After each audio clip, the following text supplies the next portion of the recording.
The Honorable Dawood has mentioned street children were rounded, don't know, taken somewhere.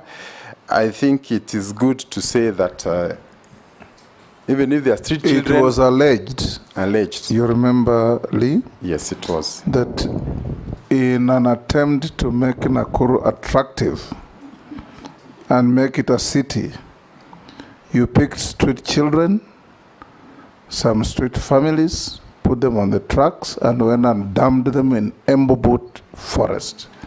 Mr. Speaker. I'm saying, let me finish. Because you remember this matter came up in the Senate? Yes. And ADVERTISE forest was said to be infested with hyenas and other dangerous wild animals, and some of those children were never found.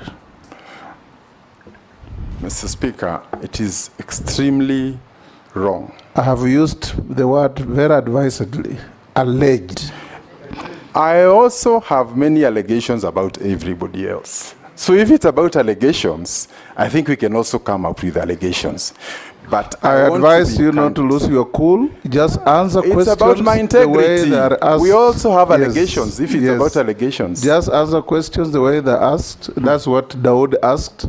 And I was making it clear to you because you remember this matter was in the House of Senate for quite some time. So go ahead and answer. If it is not true, even no is an answer.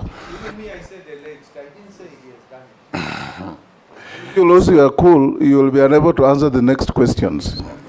I have faced worse situations, but I just wanted to say I have my conscience, right? I can never do that. And the unfortunate thing, including at the Senate is politicians who are there. And the people who are sponsoring it today, you know, I think let's also be fair.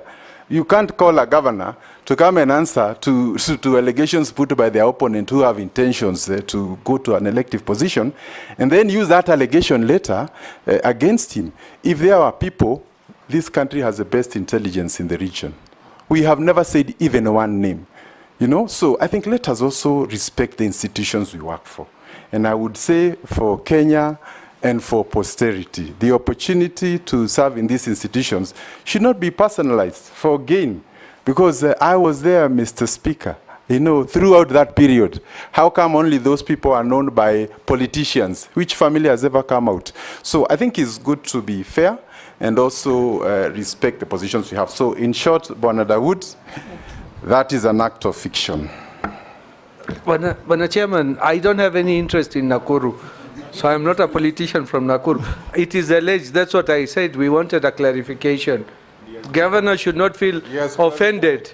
Should not Don't apologize. Lee, you know, an opportunity like this is very good for you to clear some of those things, not to feel slighted, because nobody is slighting you.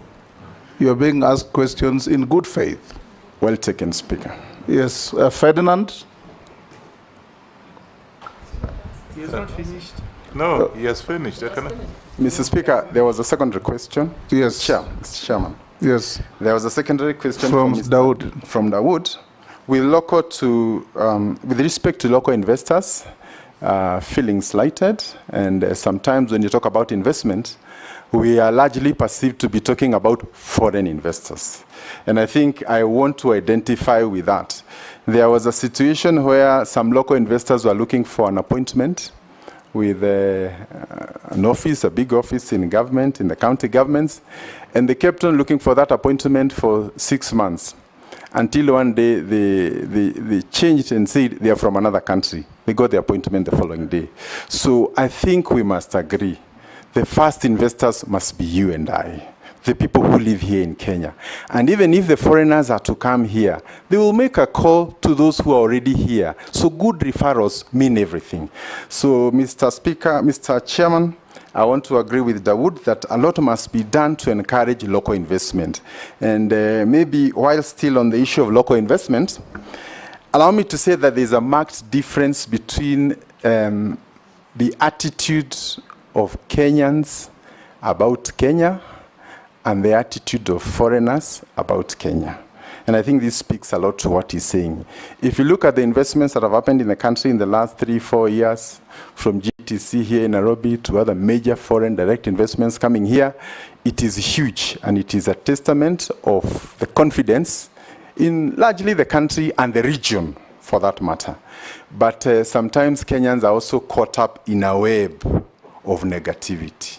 So foreigners will see what we can't see. So we need to come up together. The jobs that are being created are for us.